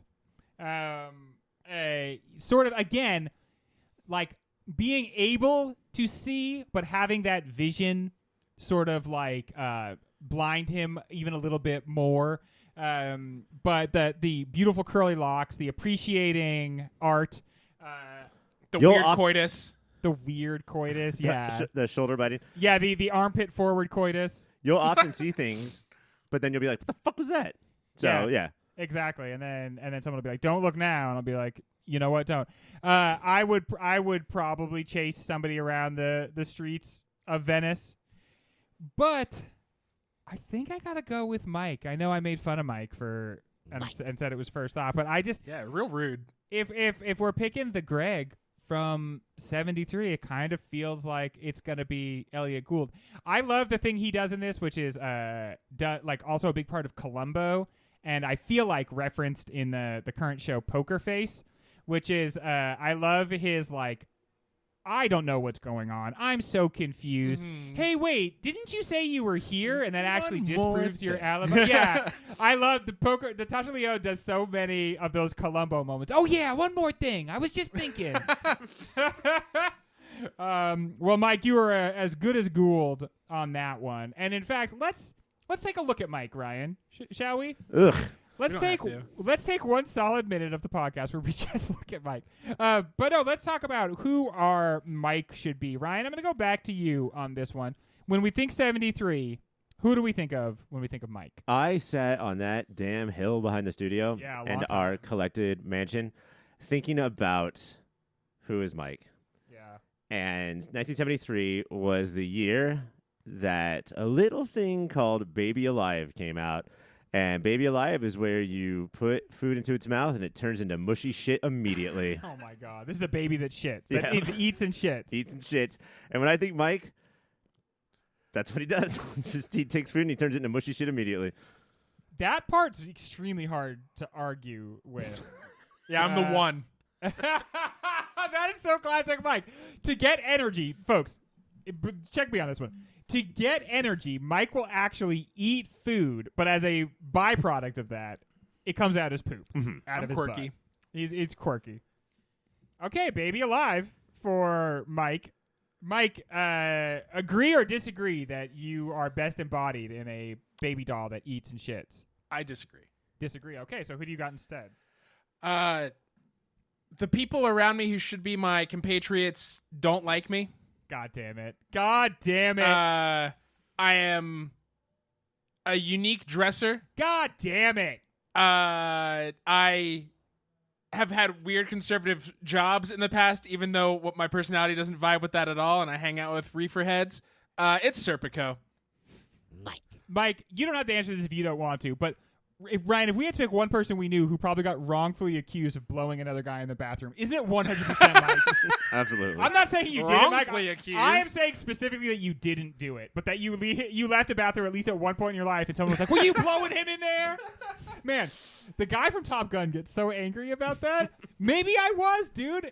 Who cares? What business of it is yours? Who hurt you? Jealousy. Guy from Top Gun. Who hurt you? Did someone, when you were just a baby, did someone do a flyby when they weren't supposed to? Did somebody feed you and you turned it right into food? Is that why you're like this?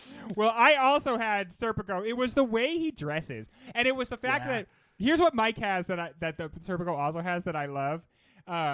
Mike loves women so much that it reads as being gay. There is an amount as a man that you can love to fuck women that other guys are like, that's gay. That is gay. I'm sorry. Oh, and then going down on a girl? Oh, man. Which is my favorite thing. You go down on the girl, you're probably a little light in the loafers. Mike picked Serpico, Greg, and then you picked Serpico. So does Baby Alive have a chance here? Baby Alive might have a chance here, but Mike gotta go with Mike. When I was on Google Hill, just like you, Ryan, and I was thinking about the movies of this year, and Mike, you were a tough cast. The second I thought of Serpico, I was like, this is just too perfect. I mean, the fact that he was a cop and the fact that you were in the Army, thank you for your service, that is nuts. That is bonkers. Who let that happen? Army did. All right. It's time to talk about Ryan. Ryan, starting with you, when you look at the boys or girls of 73, where do you see yourself? Who do you see representing Ryan energy in 73? Oh, man. I mean, I look at me as someone who does their best, likable, lovable, loved by all. We're on you. Right. Okay, yeah. Smart, funny, precocious, but surrounded by like the person in charge, the director, and buffoon. That's Greg. And then Mike, who's supposed to be my... Ladies and gentlemen, Mike is waving in a way that lowered his IQ by probably 50 points. Would make Buster Bluth blush. Supposed to be my mentor, but he treats me like shit on air and off air. I'm Tatum O'Neal from Paper Moon. Poor little Tatum O'Neal. Just a little baby. Did you break the news in the text feed that Ryan O'Neal has passed? I did. Yes, and the text feed to the two of you, I broke the. Yeah. I got that. Scoop. And that's how Deadline picked it up. Yeah. We just read this text feed. Ryan O'Neal has been a fairly big part of the last few seasons of this show, and I think I speak for all of us when I say we are glad he's dead. Yep. Yeah. I as an artist, I respect this guy. As a person, I have never learned so little about a person and disliked him so much as our time with Ryan O'Neal. He was a shithead, and if you've seen the size of that head, that's a lot of shit. That's a lot of shit. That's a whole lot of shit. Mike, when you think Ryan, what do you think besides, it's my little buddy? I think it's my little buddy who sits behind the power on, I guess you could call it a throne. Is this going to be Salacious Crumb from Star Wars? Whispers into the ear of the ruler and is this Grima leads Wormtongue? them Man, you have to astray. keep it to 73. It's Sir Hiss from Robin Hood. Hypnotizing? Hypnotizing, often getting shoved in baskets. There you go. Often getting shoved in baskets is one that people have said about me. Snake in the grass. Slytherin, I think you like made a your point sneaky there. snake. Oh, did I? Should I hit more of those? All right, well, that is character assassination. Soft but bellied. it's the first time, Mike, in this segment you haven't preempted my answer by just one. Because for Ryan, I'm thinking of who is the baddest ginger in charge? Who is the leader of the pack? He's got places to go, but maybe he's going to stay with his stupid friends back home and sacrifice it all. That's right. Ryan is little Ronnie Howard. The prejudice Not first here, thought at all. the ginger prejudice here is just staunch. Like, you think I just saw that he has red hair and then thought, who do I know who has red hair? And as a first thought, picked Ron Howard? it's not that I think you saw my red hair. It's that is all you see when you look at me. It's just red hair. Yeah. See, I don't think that, Ryan. I think it's because he saw little Ronnie Howard playing a cowardly, petty, controlling piece of shit, and then was like, Ryan. He nuked both of us in one segment. We have never done anything like this to him. So disrespectful. All we do is respect. But I have to say, a lot of times we go over the top with respect for each other in this segment. Mm-hmm. This was brutal. We've never been so rude to each other as in this segment. So my choices here, I can see that either go with my choice, Ron Howard, who has red hair just like Ryan, Sir Hiss, a snake involved in a gay relationship, or avowed child abuser Tatum. Oh no, Abusee. Abusee. Yes. Tatum O'Neal. I feel like Abusee. this segment has demonstrated just how Tatum O'Neal I am. I'm going to give it to you because this is the least loathsome of all of them, Ryan. You are just a talented, precocious little girl being wronged by everybody around him. So that means you're 1973. And imagine, our podcast, we don't talk about it a lot, but we had one of the first podcasts of all time.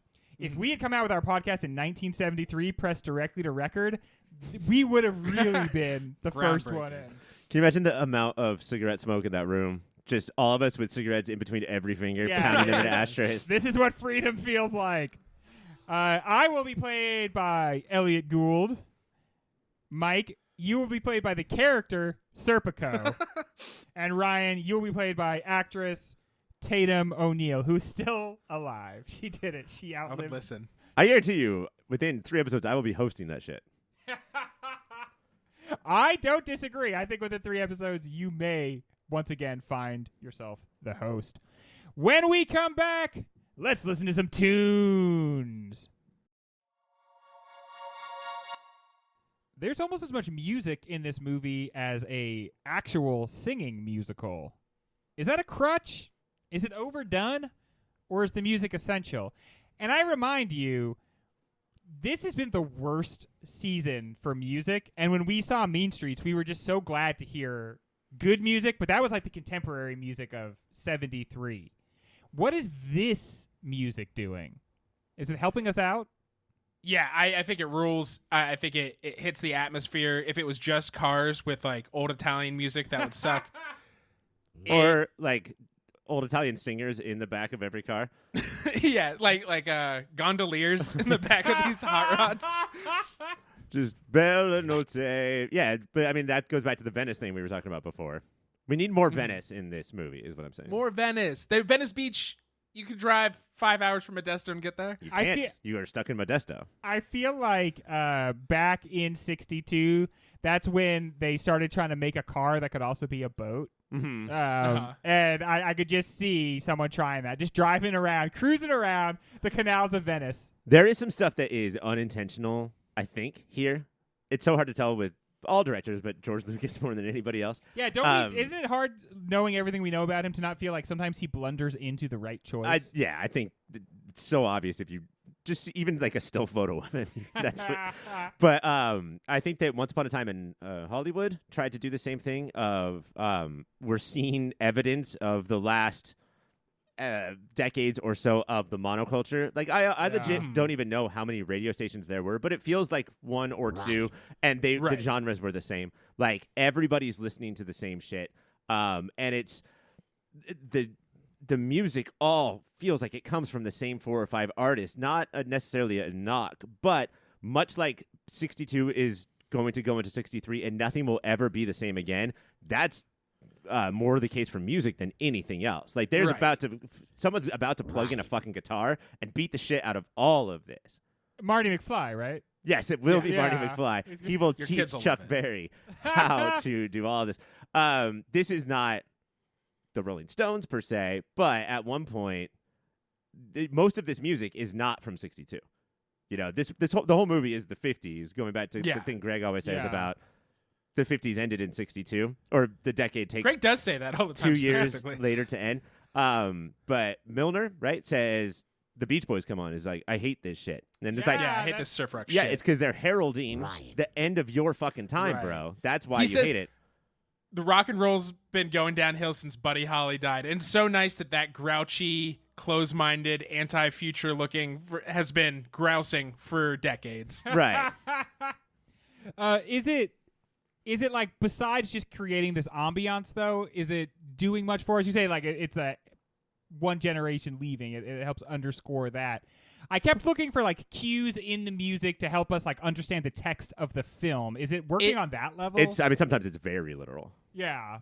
Mm-hmm. Almost like reality TV show literal. Yeah. But it also, I think, like at an editing level, helps you transition from one disparate storyline to the next. It's like, well, this person's also listening to Wolfman right now, so you just like can pan across the city while Wolfman's talking of his hilarious prank tapes. That's the song you're listening to right now. There's the story Holy goes. shit, that was good. That did sound a lot like it. The story goes that there was no money left for non-diegetic music. Okay, I was wondering. That was good. That's another blunderfuck that worked for them. Yeah. That puts us in the movie so much more that all we can hear is either this person's radio or that person's radio. That is literally our only options in the entire movie. Yeah, I noticed. When I think of this movie, the first thing I think of is Cars. Not Cars 2. No. Is that the movie that you watch while you eat beans? Only when I'm going to the theater in Alaska. Ryan. But this movie begins before there's anything. There is this music, and it's like before we're given any visual, the music is the backdrop. And then within the like the prom or whatever they're doing, I noticed they sang what's that one song that's so controversial that they sang? 2 Live Cruise. Me so horny. That I liked their rendition. Louie. Yeah. Louie. Do you think they would have really sung that back then? I don't know. Isn't that also the best song from 24 Hour Party People? Hell yeah, I was going to say, not the best version we've seen throughout the year. I loved the 24 Hour Party People version. It's the first song from this movie is Rock Around the Clock, which is also the first song from the first rock and roll song used in movies, right? That's the song that opens the Blackboard Jungle, and that's the first rock song in movie history from like 17 years earlier. Okay, that's a good fact. That's a fun fact. And that's also like that's George Lucas being like obvious dipshit. Like, we're going to rock around the clock all night. Like, do you get the movie you're about to watch? What is the Wolfman Jack angle. Like he meets him and it's played by the real Wolfman, but he's either pretending not to be the Wolfman or he's playing not the Wolfman. His character is called Disc Jockey. It's not quite a narrator because that would be annoying. And not quite a Greek chorus. But it is. But it kind of, again, I think it's the connective tissue even more than the songs. And then it gives this small town a mythology.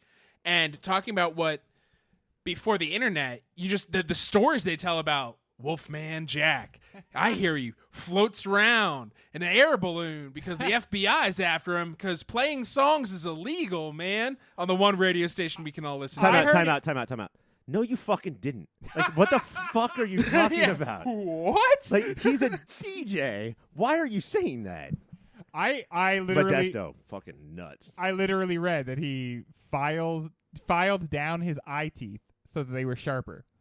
Ooh. Apparently, I'd buy that. Apparently, the Wolfman thing was not like just like a name. He was committed to like the Wolfman aesthetic. On full moons, he'd go to police stations and scream, "Lock me up." Lock me up. Lock me up. Dressed as Hillary Clinton. He was ahead of his time. I think I first saw him on, and this is just how this fucking nostalgia shit worked when we were kids. I think I first saw him on Married with Children because this era wouldn't go away. Yeah. This is from like when I was like, I remember hearing about this in high school or whenever we were watching this movie, but the whole popsicle thing. Oh yeah, the get yourself a popsicle? Yeah. Is it because of his throat? Because that's where my innocent brain went. It was like, well, yeah, he's talking in this raspy voice. He's got to eat those popsicles to soothe the throat. He is stuck with the popsicles. And Richard Dreyfuss very adamantly says, no, I don't want one. He doesn't take the popsicle. So Wolfman Jack is stuck there in that popsicle, in that pop cycle, with that pop cycle. Is that George Lucas, or is that we have to add stuff to this movie because there's not enough? I don't know. That might be Coppola. It does feel like the fucking Hades be like, eat this and then you'll be trapped here forever. Adding to the mythology is he's not, and it feels like Santa. Like, no, I'm not Santa. I'm one of his helpers. To build up, like, Wolfman Jack is like, this town, this dirty little 4-horse town needs magic, and Wolfman's gonna deliver it. Yeah, and I think that's where the Wizard of Oz thing comes from, or like that's what I was getting to, is that like he seems like a letdown, but then also provides what all of the people need anyway. You know, whether it was in you all along. That like it's not the magic you want, but it's the magic you need. It's the magic you also deserve. He's like, what do you mean I'm not Wolfman Jack? This other guy is. Really? Yeah, I know. You sound a lot like him. Here, I'll play his tape right now. See, our voices are different. Yeah, like it's like, dude, that sounds exactly like you, and you look kind of like a Wolfman. I think this is who you are, but Richard Dreyfuss is like too polite to say that. Yeah. When you hear this music, like, does it get you jazzed? Like, do we still care about this music? Yeah, but for shitty reasons, like because it reminds you of going to Johnny Rockets. For somebody's birthday. Get the chili fries. Noodle skirts. Just because we were told for so long that this was the best, and then when this wasn't the best, we were told that the Beatles were the best, and we definitely know more about the next phase of rock or pop 100 gex than this phase. But yeah, like it really does put you there more than in like costumes or even cars for me. Mm-hmm. Sorry, Ryan. I was just going to say I'm not a car czar because I don't know what cars are. Got to go to speed round. Speaking of the songs, 42 songs on this soundtrack and no Smash Mouth? What gives? Missed opportunity, and that is they are pissing on the grave of Steve. They might as well be walking on the sun. I would have used Il Padrino. Yes, dude. Perfect choice. Oh, no, wait. Oh, that's a deep cut. Because you're the Fonz. Bah, bah. Yes. Oh, my wow, gosh. I'm upset how many songs you know by them. Gotta check out Smash Mouth. We alluded to this. What storyline could be dropped? Like if they were like, okay, we need this movie to be a little bit shorter. We're just going to take out one of these storylines. What would you recommend they take out? I think for the quality of acting and what the movie is trying to say, the one that hits the least is Lil Ronnie Howard's. Lil Ronnie Howard's trying to break up with and make his girlfriend at the same time. Yeah. Just do it in the opposite order, dumbass. Yeah, he's a fucking. But he's also a dirtbag. Also a dirtbag. Ryan, if you had to get rid of one storyline, what storyline do you think you'd get rid of? That's a really hard question. I guess Toad. Toad? Yeah. I have to say, Toad has like a weird energy. Like he spends the whole time lying to the girl, and I feel like it reminds us that like so much of getting with girls in movies at this time was like you just lie to them constantly, and like how like the weird rapey vibes. Yeah, it's that has. real Revenge of the Nerds type of track. She is so interesting in one way, this character, because she obviously knows about cars, and it's like I kind of got the feeling that like she's a car girl, and there's not like that room for that in the culture, and so she just has to pretend like she likes the guys that are attached to cars. But she is a very unrealized character. Like she basically takes whatever happens, and she's just like, yeah, okay. I mean, I am here to be a part of the stories of the male characters in this movie. It's kind of like a Suzanne Summers role, oddly enough. And she, believe it or not, is the only, I believe, performance that was nominated for an Oscar.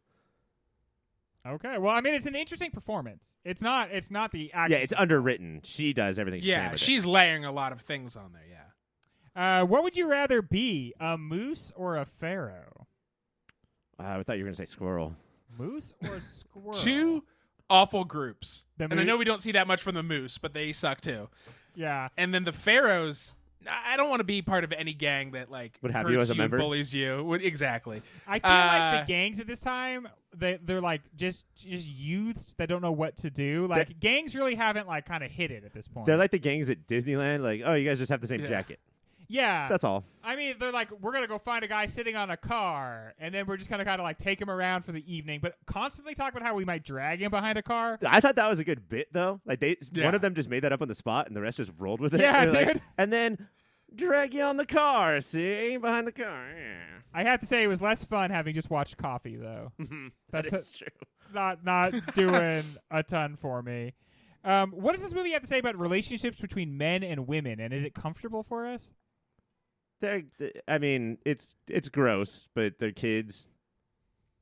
That's not an excuse, but it's saying like they don't know what they want yet. They don't want partners. Yeah, and they don't know quite what to do, and they're kind of trying to like go through like they're kind of trying to play these inherited roles that don't work in the modern era, and also like don't work for them as individuals. Everything that comes out of Ron Howard's mouth is a burp with words. Like, yeah, he's a fucking tool. Ryan. What slang from this movie should we never have lost? Oh. You want to know mine? Yes. Yes. Boss. Yeah. Yeah, I like boss. People still say it occasionally. I think saying something as boss is amazing. It's like boss. So very cool. Did they say cherry? I think they might say cherry. There's one other one that was really big, and wouldn't you know it now? I cannot think of what it is. What in this movie demanded for there to be a sequel? And is the sequel in any way a betrayal of this movie? He said loadedly. Yeah, I think nothing demanded a sequel. And yes. To the point, like, for a while, George Lucas was like, oh, maybe we could do this. And then enough time passed, he was like, wait, that would be the stupidest idea. I should always just tell contained stories. So he unlearned that lesson at some point. But I think his instinct was correct to not continue this. I heard he said that contained stories thing and then immediately got hit in the head with an oar. I could see, I'm not suggesting this, so Hollywood, put your pencils down, even though the writer's strike is over. I could see something along the lines of Linklater's Before series. No, not like that at all. But like in 83, make one about 73, and in 93, make, sort of do that with all new characters. Ryan. But do not milk. So spiritual successors. Right, but don't milk this shit for more money. Milk money. When we come back, it's time to get to some awards and, if I remember, some recommendations. This movie is hardcore boomer fare, so with apologies to the Beasters, we're going to give out some awards. Not for participation, but still, we're going to give out some awards here. And, if I remember, one recommendation. How could I say it twice and then forget? Let's see, people. Let's see together. I recommend you shut the fuck up. I recommend you shut the fuck up. Shut the fuck up. I know that was you. I ain't even got to look. Oops, I didn't even do the right one. I recommend you shut the fuck up. That's the one. That is the one. Okay, let's start with the pound for pound performance. Mike, who's got your P for P? Ryan alluded to this earlier, where it's crazy how many careers this launched, but Paul Le Mat just disappeared. I think he is in the sequel, unfortunately, but the stuff he's injecting into like the James Dean prototype, and again doing a lot with a little, and I think carrying like the most believable growth in there, and like really nuanced human moments, for being just like a street tough. I don't know if Milner watched Rebel Without a Cause, or I don't know if Paul Le Mat was doing James Dean, but his shrinking down into his cab all the time and like always looking like that, it's so overdone. It's amazing. Yes, because it's clear. It feels like Le Mat is like, no, this is what Milner would do. Right, exactly. That's what. Yeah. I thought for sure that as much as like he's kind of a piece of shit, I can't get over how naturalistic as hell Richard Dreyfuss is.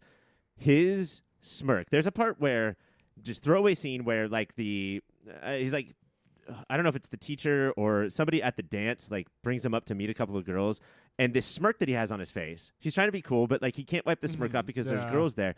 He's doing this the entire movie, and I think that he is a league above everybody else. Ron Howard is so clearly practiced. He's been acting since the day he was born.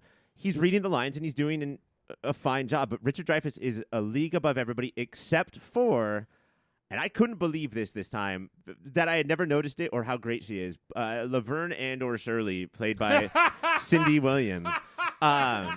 She not only does she have to be with this fucking bag of dicks named Ron Howard, but what she does without speaking, what we watch her realize, what we watch like her go through, realizing that her relationship will never be the same. You know, and it's not like because this is the last night in town or whatever. It's that everything I sort of knew about this person, this town, this life, it's not a lie, but there's a lot of curtains being pulled back. Yeah. Mm-hmm. And this was a weird temporary arrangement, apparently. Right. Like we were only lasting until he decided he was going to go somewhere else. And I had no idea. And also, now he's staying, but I have all this information. Yeah. And now I'm going to marry a fucking accountant from Modesto? What the fuck is my life? I wish I were dead. Her seeing him talking to the waitress, they're both sitting in the booth, and he's like, well, I guess I'm single now. And she's like, well, you should come over to my house then. They go back to the high school hop, to like, because even though they've graduated, and her, that is such a There's nothing else to do in this town. they're dancing, and she's trying to like smile, but also realize that her world is crumbling around her. That scene rules. She's dressing him down while they're doing like a romantic slow dance. Yeah, I thought Dreyfuss was a slam dunk, but it's got to be Cindy Williams. Right. I like how somebody watched this movie and went, we got to get this lady into a sitcom. Yeah. This is a sitcom actress. How about director's signature moment? Now, a lot of people are going to say when the shot that panned over and there was just a big spaceship there. Jar Jar Binks driving the car. Yeah. Misa gonna cruise all night. But, Ryan, what do you think is the George Lucas moment of the movie? I think it's got to be, and it's not just the two races between Milner and Ford. Does he drive a Ford, Harrison? His name's like Balco or something? Wilco? Falco? Let me see. I got it right here, but it is too Ooh, Rock Me Amadeus? It's too small for my eyes. Is it to Falcor? At one point, does he say Andros' enemy is my enemy? Falcor. It's Falta. But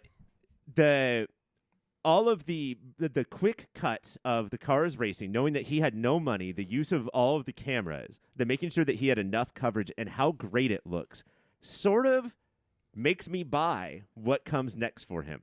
You know, like, it's a clear focal point for him. It became too much of a focal point, but all of the stuff around the cars looks incredible. Yeah. And not what you would expect with a budget so low. His way of filming the car. The vehicles, yeah. Yeah, particularly in the initial drag race, even more, where it's just like one block, and then the light turns red, Ford keeps going, and then the ending drag race, which, you know, is a little wonkier. Mike, what do you say? I think it's the shot right before the ending drag race where Toad is running out there's the two cars because he's gonna flashlight them to go, and it's all the cars coming to watch, and like the early morning light is wavering through them, and it just gives it a really raw, like dangerous, not juvenile feel of what they're about to do. So we either have the first drag race or the second drag But no, race. mine's a specific shot, Greg. It's not just the whole drag race. All right, lobbying. He's got you there, Ryan. He's got you wow, there. works every time. Did you guys hear that? The first thing, and I wasn't even paying attention that closely when I watched. I read about this after I watched I saw like a little bit of behind the scenes where it's Mel's Diner and there's like this very realistic sunset. And George Lucas was like, that's not pretty enough. And then went back and made it as bright neon pink as he could because the man can't stop. That's funny. So he made it like look like GTA Miami or something. I did notice, which I didn't notice until watching this time, but he did that thing where he shot day for night, right? When they're like walking around at night, you can see them squinting against the sun. You can see them like the sun shining off of their faces, but it's all just very dark looking. You can see Ron Howard getting sunburnt as they talk. How about cringing? Were we doing, Mike, a little bit of cringing while watching this movie? Yeah, I think there's a lot of jokes about rape, but from the mouths there of are babes, so who a knows? lot of jokes about rape in this movie. That I was like, oh, maybe these, but no, I think it's Kurt going from seeing the teacher definitely hook up with that student and loving it into a weird smash cut of like, oh, people fucking outside the dance, I'm going to peer in and just smirk at them for a while. And I was like, what is this doing? What is this doing for the character, for the movie? Ryan, what do you say? This is so obvious. Where were you in 62? We're told constantly the movie takes place in 1962. They drive. It's even on the sleeve of somebody's jacket. Which is, now you have to throw away that shirt in a year. Like, okay, good decision. They drive past a movie theater, and on the marquee is the name of Francis Ford Coppola's first movie, Dementia 13, which came out in 1963, you fucking pieces of shit. I could not have cringed more. Well, it had a soft open in Modesto. It's California's Hollywood. I'm going to award you both no points, and may God have mercy on your soul. I got to say, there are so many cringy moments, most of them from Claire. They're the idea that Claire, the young girl, said that she's constantly threatening, I'll say that you raped me. I think it makes it seem like that's the only instance in which there would be rape as a conversation point. It's something a woman like accuses a man of doing constantly. Right. But that's not even the cringe moment. My cringe moment is she yells out about someone's car, your car is uglier than me. You're not ugly, Claire. Don't say that. That makes me feel so bad. They made that actress say that. She's not ugly. She's just 12. Nobody looks good when they're 12. She later went on to have a consensual affair with her father. Is that character? true? The actress. That's what? You can't just... Why you gotta bum us out, man? We're on a podcast. I gotta give you guys the information I have. I'm cringing, ladies and gentlemen. Consensual? Yeah. Okay. I don't know if that's true. Well, it started off as, I believe, rape, but turned consensual at some point. Holy shit, what the fuck? Yeah. Okay, Claire. Okay. Anywho, the next one. The next word is, this is the guy from Star Wars? What does that mean? Mike, was this your contribution? Yeah, like this, like the most human nuanced. I didn't know you could do that. I didn't know we could care about humans And where from did a George Lucas joint. Where did you see that? It's I think again I love this guy, but it's Milner's dealing with his friends, moving on, and he isn't. The anger he has. So it's a pretty early scene. If I can't just say his whole performance, but it's him being like, you guys are going to go to high school dance? Like, he is so pissed that they don't want to hang out with him on their last night before they leave him forever because he's stuck there because he's just like a car guy. But he refuses to. His ego is like, well, I'm not going to fucking go to that dance then. I think what you're doing is stupid. This is all bullshit. It's that. I was just like, man, this is a layered humanity in a way that more layers Lucas has never showed again. Than you tend to see. Ryan, what do you say? What is the most surprise moment from Lucas? Yeah, I mean, that's the scene that I'm picking. It's the core four, and probably one of the few times that they're all together. Even though that doesn't make sense if you haven't watched the movie in a long time, you just think like, well, yeah, they spend most of the movie together. Yeah, they do not. That's not true. And it's sort of like if let's say you're an OC fan. Okay, let's say that. One of the first couple of scenes will be in the kitchen for breakfast, and you sort of get the rundown on how the episode's going to work. And these guys, the amount of information you get about these characters just watching them be themselves, just their normal ass selves with almost no arrows or like hanging a lantern on anything is unbelievable. Here's my whole deal. Right. Yeah, no references to the Trade Federation. No parliamentary actions, right? Hard to. But that was the bad part about it. Yeah, because I needed more of that. That's what you really want to see. I think I'll give that one to Ryan. And then Ryan, the next question is, this is the guy from Star Wars, but like with a different intonation. And what is the second intonation? Yeah, this is sometimes he sucks. Sometimes he sucks. Folks, I know it's hard to hear, but sometimes George Lucas sucks. And I think that the more I watch this movie, the more the ending or the climax, maybe not the final scene, but the final drag. And the way it ends is unnecessary and poorly handled. I don't think the movie needs nor earns something that explosive, literally and figuratively. Right. They barely care. Like the camera barely cares, the characters barely care. That is fucking borderline death. And they're like, oh, fuck. My car. And I love Milner's thing of like, no, he would have beat me and he can't get over it. That is the sort of, fleshing out of character that we've been getting the whole movie. But I feel like he sweat. He started to sweat and he was like, no, we need some big explosion at the end. And it was totally unnecessary. It's hard to commit to a movie where you're just driving slowly down the street for the entire time. But then it feels a little bit like a betrayal when suddenly you throw in something. Yeah. Mike, do you agree or do you have a different moment? No, I agree. And it's that, but it's also for me, it's in the pound for pound performance, Ryan, you talked about Lori, and it's everything she's learned, but because she got in this car wreck, she's like, I'm with him again. I guess I'm with him again. It's the end of Speed, right? It's just showing George Lucas has fucking no idea how people work or what makes them make decisions. Yeah, he had almost this perfect film, and he was like holding himself in check the entire time. And then, like you said, Ryan, he freaked out. And I think, Mike, your moment exemplifies it perfectly, which is okay, now I just love you. Don't leave me. I'm so sad. And also, just from like an independent observer, that car accident, two people that definitely didn't have seatbelts on, that would not have gone well at all. No, Harrison's shoulder is obviously He's a like, little sore. My arm, it's tender there.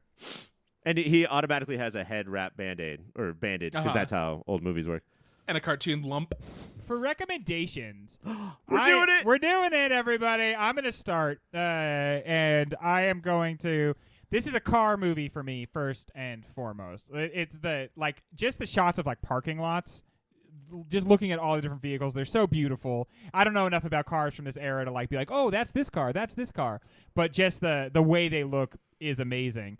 And so it got me thinking about great car movies. And one of the greatest car movies of all time is 1971's Le Mans, which is about the 24 Hours of Le Mans, and it stars Steve McQueen, who also had a huge hand in making it. And it's one of the most real car movies of all time. They actually filmed at the 24 Hours of Le Mans. The movie is 24 hours long. It's 24 hours long. No cuts, no butts, and not a single coconut. That last one's not surprising. Yeah, well, if they're hungry, you wouldn't expect to see many coconuts. But it starts with the getting the track set up and getting all the cars tuned and everything.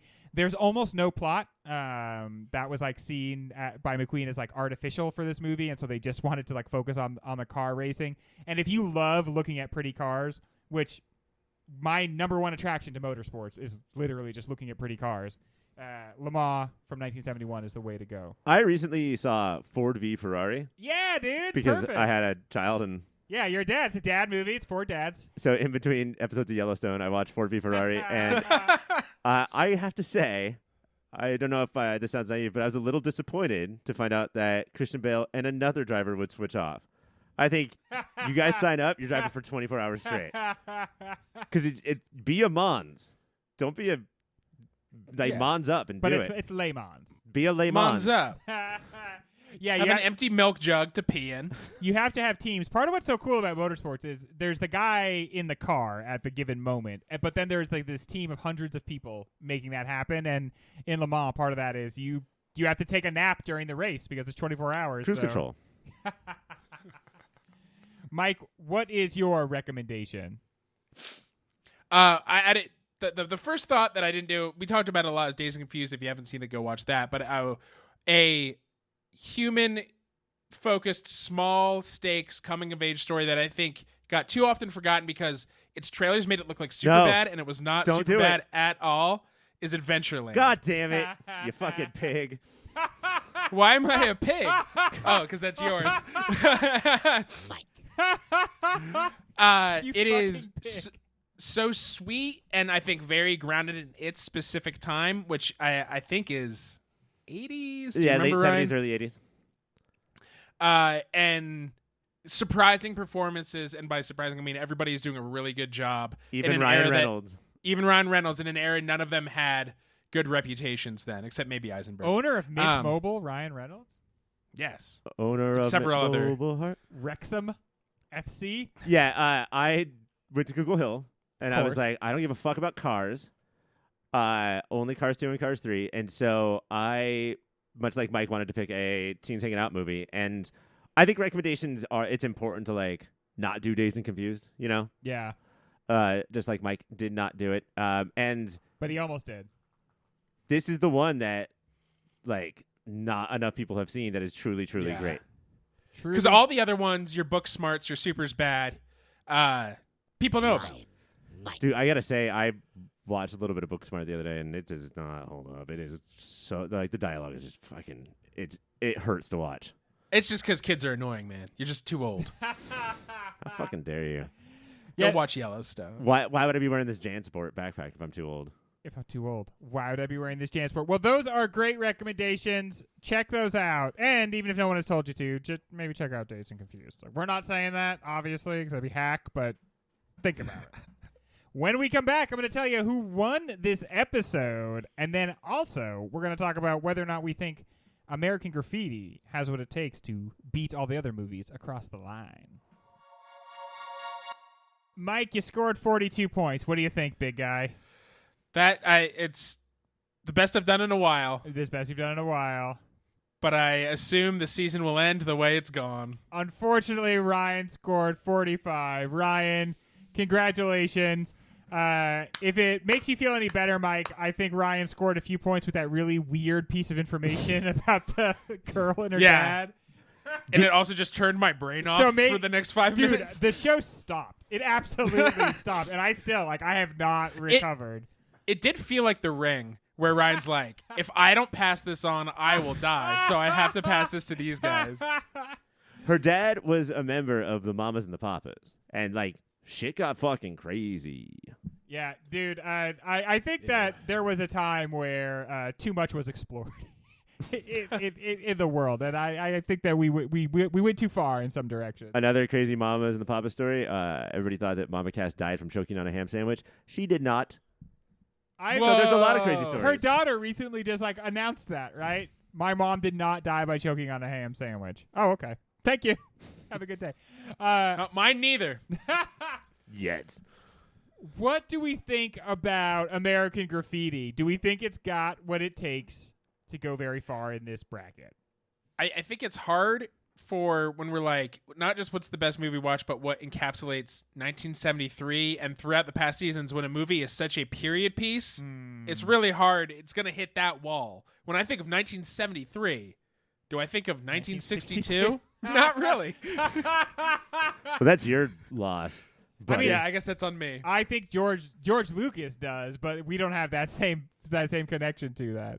I looked up his, like, why did he pick 62? I was like, oh, he was born 18 years before 1962. Yeah. Isn't that funny? Yeah, I think that this movie did not lose any ground in my esteem, and I think that was super important for me.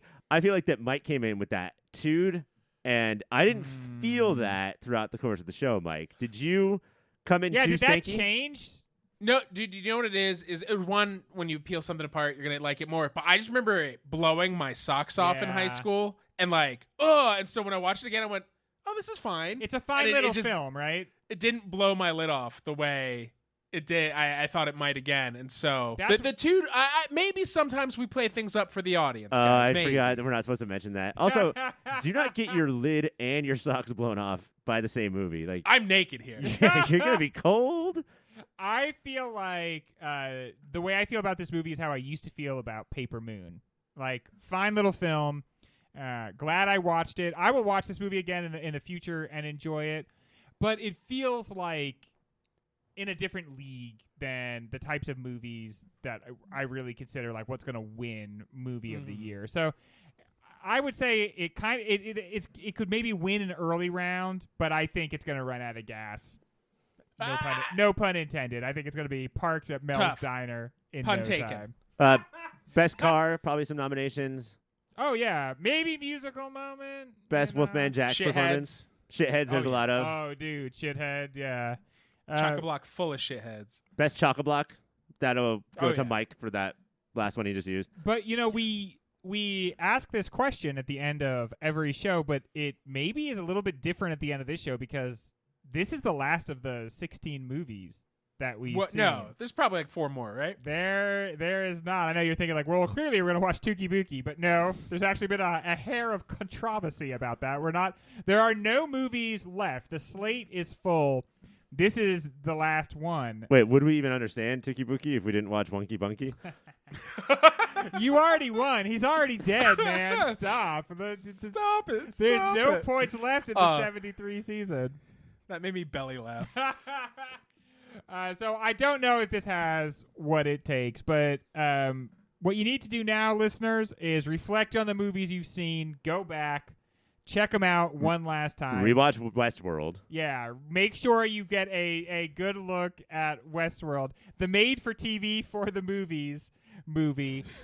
Maybe go back, review some of them, see what you think would be your personal choice for movie of the year, and then come back here in 1 week as we start to whittle these things down. But until then, as I just said you should do, keep watching these movies.